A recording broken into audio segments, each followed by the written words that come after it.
Good afternoon, everyone. Good afternoon. Thanks for joining us today.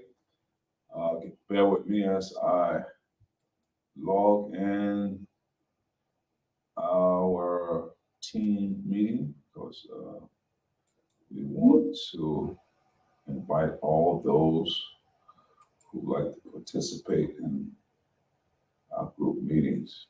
It's so important. All right. I believe I got it now. No. Well, anyway, let's see. Do it again.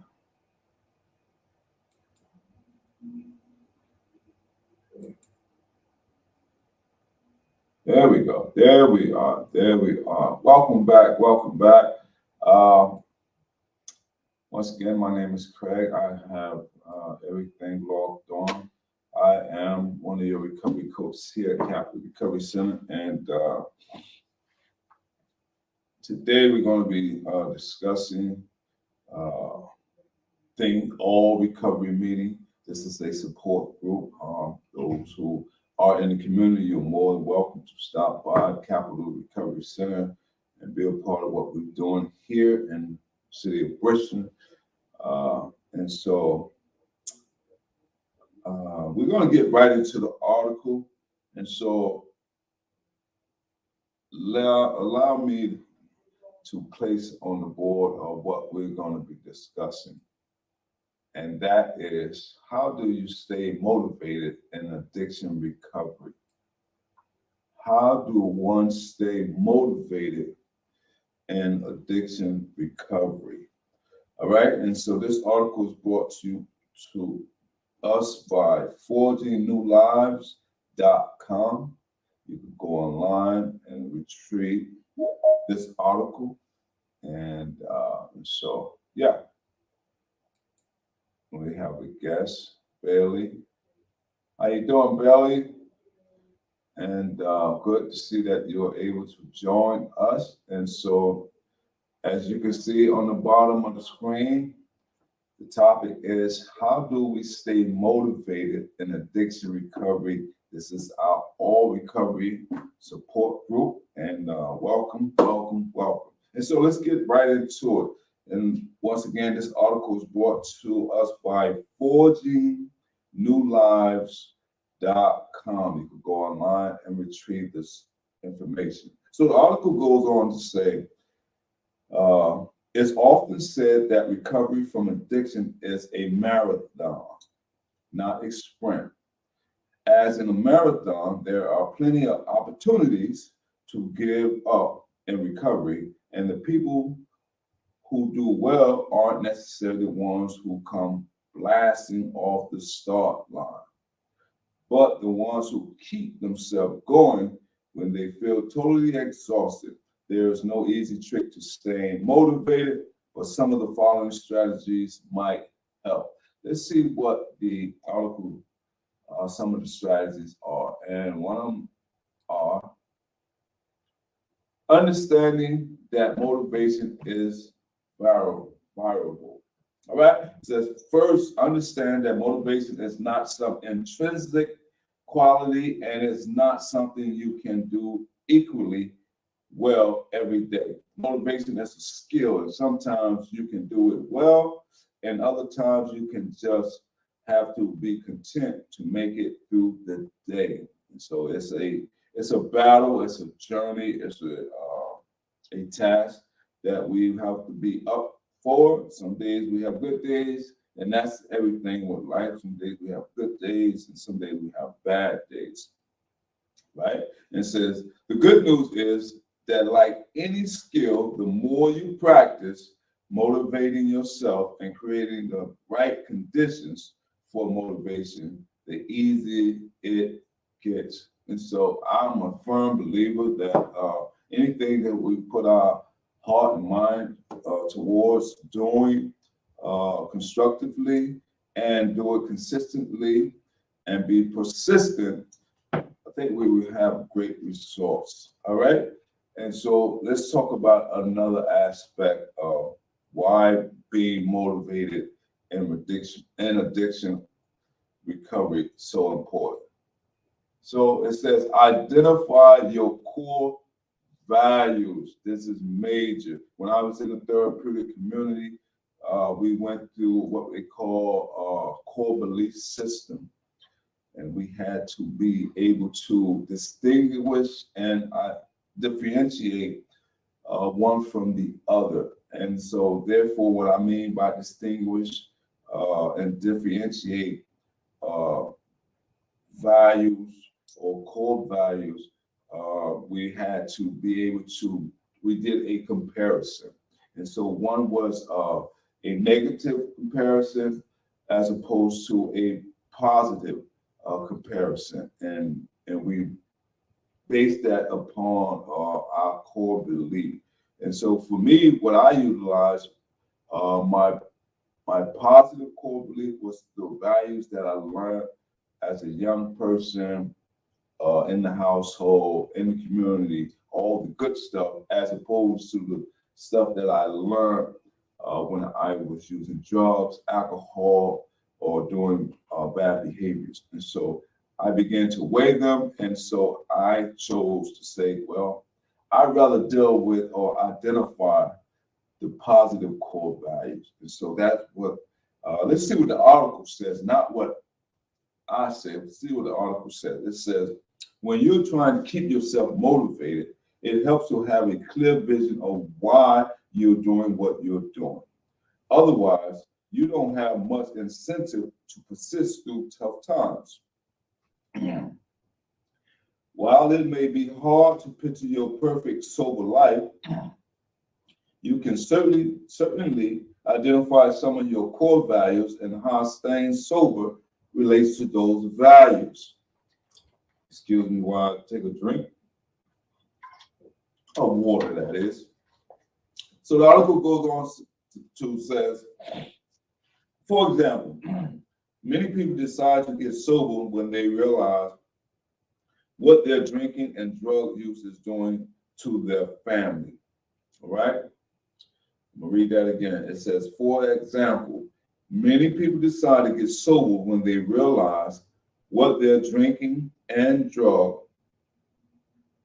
use is doing to their family. For these people, it's important to keep the value of family clearly in front of them. You can do this in various ways. You might keep pictures of your families around you where you can see them easily. You might periodically write about why family is important to you, right? Studies have found that this practice, called self-affirmation, can help you make healthier decisions and improve your relationship, all right? And so self-affirmation is so important. How you doing, young lady? How are you? My name is Craig. You can have a seat right there, please. And your name is? Liz Michelle Gray. Liz Michelle Gray.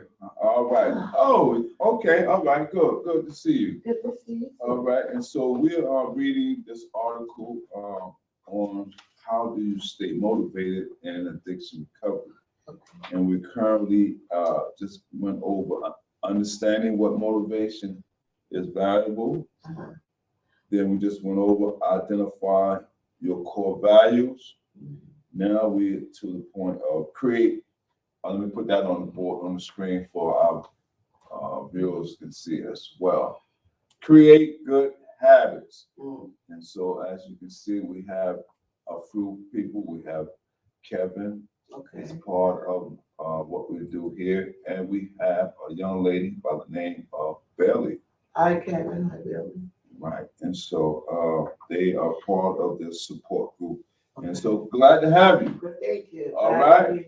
All right. And so I'm going to go on and read some more. It says create good habits. It says, as discussed above, motivation goes up and down. Therefore, it's important to create structures in your life to hedge against the risk of relapse on low motivation days. Part of that structure is made of healthy habits and routines. It typically takes time. It takes about 2 months for a new behavior to become automatic. But after that, the healthy behavior is on autopilot. So now it's talking about create good habits, behaviors. And so when I was in therapeutic community, one of my counselor, who also was a supervisor, says everything is a behavior. Right. And when he told me that, I began to look at everything as being a behavior, meaning that there's consequences for all of our actions. So if I do something good, I'm getting rewarded. If I do something bad, you know the rest. Yeah. Right? Yeah. And so those are things that I always kept in my mind, that everything is a behavior.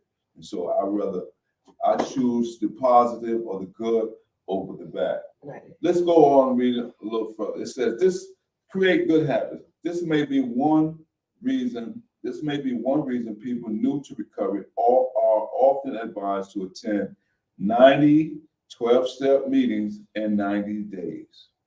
Okay? Because now you're changing your behavior, you're creating a pattern of doing things. If you commit to that, then going to your meetings should be automatic by the end of the 90 days. That's a major piece of your recovery plan that you won't have to put any thought or effort into. You just go. The more healthy habits you create, the more the odds are stacked in your favor. The more you begin to, it's like riding a bike. The more you keep doing it, you fall off and get back on. After a while, you take the training wheels off. And so that's our goal, to take the training wheels off and soar and fly to higher heights. Let's talk about another aspect of motivation while in addiction recovery, and that is build a great sober network. That's major. It says another big part of creating a structure that will keep you on track is creating a great sober network. This includes sober friends, supportive family members and friends, and fellow 12-step members, as well as your therapist, your doctor, your sponsor, anyone else that has a special interest in your recovery. A sober network helps you in many ways.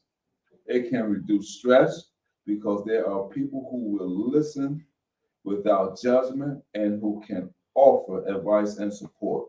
You have more resources to deal with any problems that arise, and you feel a greater sense of accountability. The last thing you want to do is go to your 12-step meeting and admit that you slipped up. That can be a powerful incentive to stay sober even when you don't feel like it. All right? Building a sober network. What a sober network will look like for you. Say your name, Miss Liz. What would be a sober network?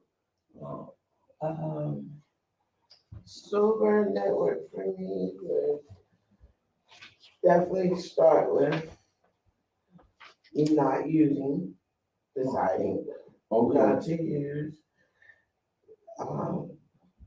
Starting out the day, not using. Putting. What about families and friends? Oh yeah, I was gonna get to that. Yeah. They have to be clean. Like like where I'm at. Well, I was having one of my let's say my brother's girlfriend. Like she was using with me. Okay. So I had to cut her off. Okay. But I didn't know how to do it.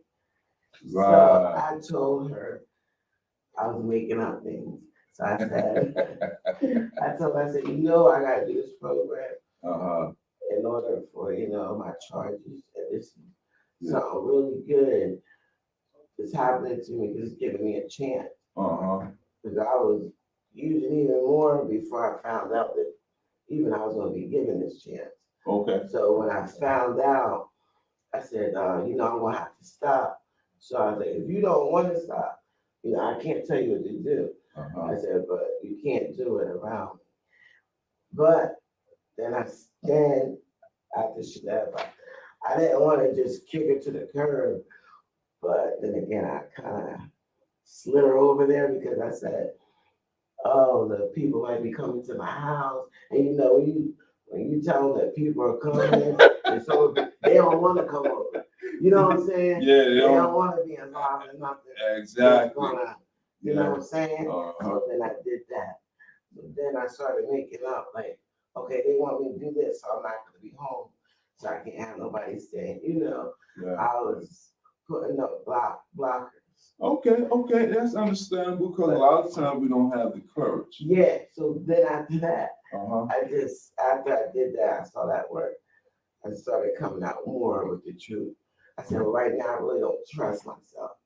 Yeah. So we need a little break. Yeah. I mean, when I see her, I say hi. She calls me, like, you doing good? Okay. But some people, even with that, will call to see if you're doing good. They can slip something in. Still ain't really good, So you have to just block them off. So okay. Now, when things get tempting, or let's say you by yourself and you have triggered urges or cravings, who do you confide in that's you can turn to and say, hey, listen, I'm having a bad day. I'm thinking about, maybe one drink, maybe using. Do you have someone that's supportive? Really, it was her. It was her? And that's the crazy thing. And how that worked? And she's still using? If you don't mind me asking. She probably is. There's no one else that you can. Yeah. What about your recovery coach? Have you ever reached out to your recovery coach? No, not yet. And who is your? But listen, I have an older gentleman friend. Hi, Ashley. That I help take care of. Okay. And he's been there for me. Yeah. And he's positive. Yeah. In every type of way. Okay. He wants me to be clean, and he wants me to do the right thing. So when I do feel like that, I talk to him because he don't do drugs, he never drink, he don't smoke cigarettes, he don't do anything. But he does understand what I was going through. Right. So I usually talk to him. Okay.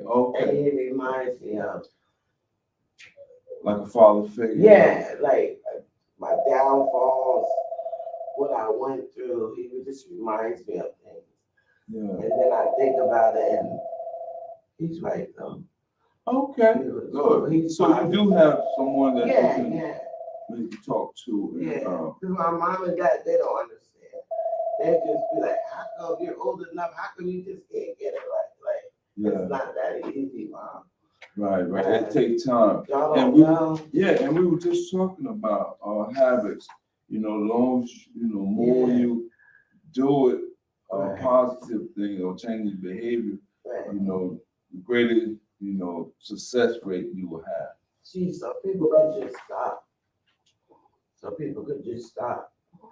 Like one of my girlfriends, she said, I stopped. I just made up my mind and I stopped. You don't have to go to a treatment program. She said, you just make up. I said, well, maybe that's good for you.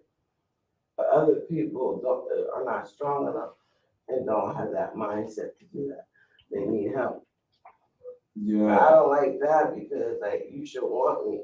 If I'm telling you I'm going to go get help, you should want me to go get help. Yeah. You shouldn't want me to just say, oh, I can do it on my own and not. Okay. What about if I fall off? Are you going to be there to help me? Well, at least you have an insight of what support network looks like. Yeah. Okay. Yeah. And so that's key and that's major. Yeah. And so let's try to tackle some more of this good conversation. Thank you for sharing. I appreciate that. Yeah. Thank you for listening. Anytime. The next one we want to talk about: find ways to cope with doubt. All right. It says learning to deal with doubt is crucial for staying motivated because Nothing kills your motivation faster than listening to that little voice that asks you, why are you putting yourself through this? Right? Here go the doubt. Here come the voices, right? It says you're just going to fail anyway. You know, sometimes we get discouraged and think that we can't be successful because fear of failing. You know, and we know that alcohol addiction and drug addiction is a disease, and one aspect of it, you know, because I relapsed before, not only once, twice, and so I know that sometimes we're going to relapse, but that don't mean for that we can just stay, you know, inside this the rut. Right. You know, especially if we want to do better and become a greater person. Just like we were talking about core values, you know, a lot of times if we just reflect back and grasp hold of those core values, like when we was growing up, you know, the principles and the ethics, the morals, things like that. That's what, you know, give us the push, to keep going forward. Say, you know what? I'm not a bad person. You know, sometimes I made some bad decisions, you know? And so that's the aspect that we should be holding, because a lot of times those little voices gonna come and say, oh, you're gonna, you know, you ain't gonna not be nothing. But we gotta tell ourselves, you know, say, no, I am somebody. I am going to succeed. I am going to overcome. And once we begin to have that self-talk, because a lot of times within our core belief, we're going to have those self-talk within our mind. And so which voice are we going to listen to? The negative aspect, or are we going to listen to the positive? All right, there you go. Now we're cooking with grease. All right. So it says, in order to stay motivated, you have to have a reasonable expectation of success. The problem is that it's hard to judge what's reasonable, especially when you're just starting out. So that's basically those who are in early recovery. A lot of times we slip up because we're starting out new. Everything is new. When I went to the therapeutic community, all the language, all the people, I didn't understand what in the world they was talking about. But I had to, you know, have the patience and learn about what recovery means and what it looks like. And so I had to, it's like learning a new skill or a new language, you know. And so I said, okay, I'm early on. So the more I participated, the more I began to grab hold on what they were saying. And one day a light bulb went on. You know what? It's my perception, my thought process.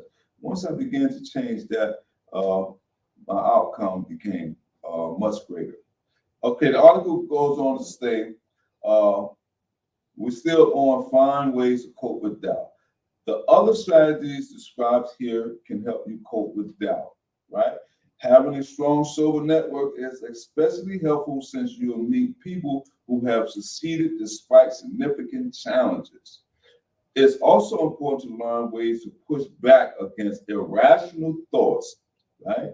So remember I was saying we had them self-talk, them self-doubt, self-talk. So we have to tell ourselves we are much greater, much better. For example, if you think things like you'll fail at this because you failed at everything, you might recognize this as an overgeneralization and push back with a thought like, really? Everything? I never felt that everything. I know I've succeeded at something, right? And think of some evidence to contradict your overgeneralization. That's powerful. Yeah, I didn't think that. When you look at it like, yeah, that's heavy. All right. Yeah, felt it. All right. Or positive things. All right. Ashley says self-talk is very important. We did a uplifting chant we did in rehab. Nice, Ashley. Nice. Thanks for sharing. And so, you know, a lot of times, you know, you have that self-talk, you know, because a lot of times if we begin to say to ourselves, I can, I can be a recovery coach. I can be a counselor. You know, when I was in school, there was I had sound like for me. I used to have self-talk to myself. I said, I wasn't the best reader because there were some people that really struggled. Yeah. But I said to myself, but I could read. I wasn't as fluent. Right. Like even people in these group settings that comes in and I ask to read, and I don't want to put a name. There's a young lady. There's a few young ladies. Mhm. They read and they read so good, Mhm. and I say, wow, these people are smart. And we all in this together. But I'm so amazed that people are very smart. You know what I mean? And they doing good now. Mhm. But I just said that self-talk to myself, hey, you know what? I wasn't the quickest or the fluent reader, but I could read. And so we call that celebrating the small victories. Mhm. We ain't got to wait till we get, a whole 10 years and say, wow, now I'm gonna celebrate. Yeah. If we get 90 days, if we get 30 days on our belt in recovery, that's a victory. And huh? That's right. That's right. A day is a big 1 day. Absolutely. All right. And look at that. And the next one talks about, you just said it, take 1 day at a time.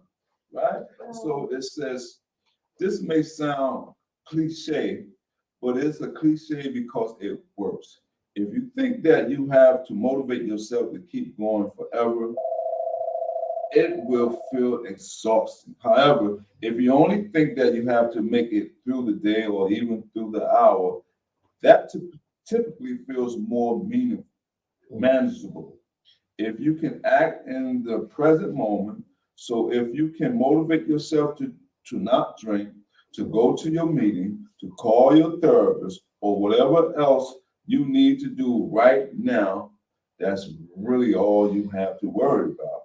If you can do it today, you can do it tomorrow too. So important. All right. And so the last one we're going to touch on, and that is play the tape. Rehearse it in your mind. Play the tape. It says, finally, in an emergency, you can always play the tape. This is where you think through the consequences of drinking or using again. Typically, when you have a craving, you're only imagining the immediate gratification of drinking or using again. That's called cravings, right? Unfortunately, that gratification only lasts a short time, and then you have to deal with the consequence. Remember, we're talking about the consequence, right?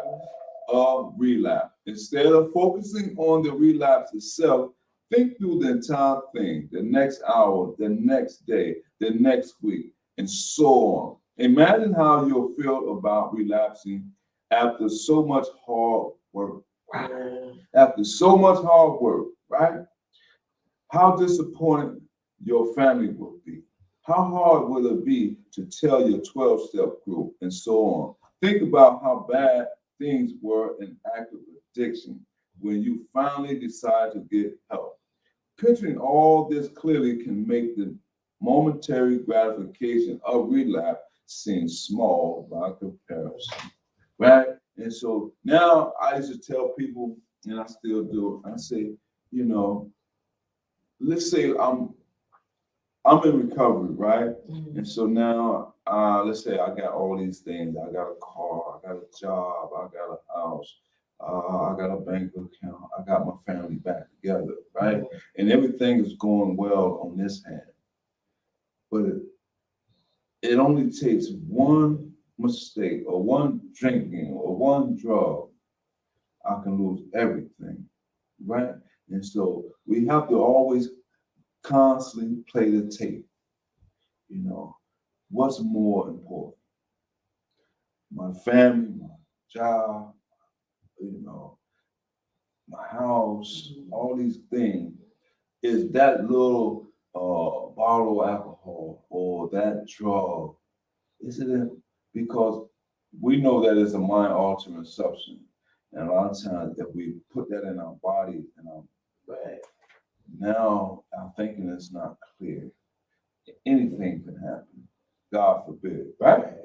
All right. And so that is something to think about.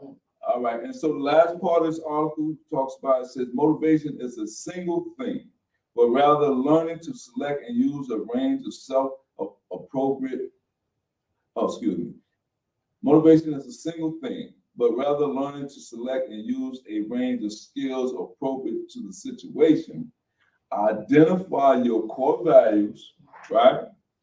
Create good habits, right? And routines. And it says also create good support system and learn to play the mental game, right? These are so important tools that we can put in our toolbox. That is, identify our core values, right? Create good habits and routines, create a good support system, and last one, learn to play the mental game. Remember what's important. All right, and so thank you, Belly, Ashley, Kevin, and Liz. I thank you for joining and participating. I hope y'all have a safe day. Take care. Until the next time. All right. Bye-bye. Could I ask you a question? 1 second. Let me get off this because I'm not sure.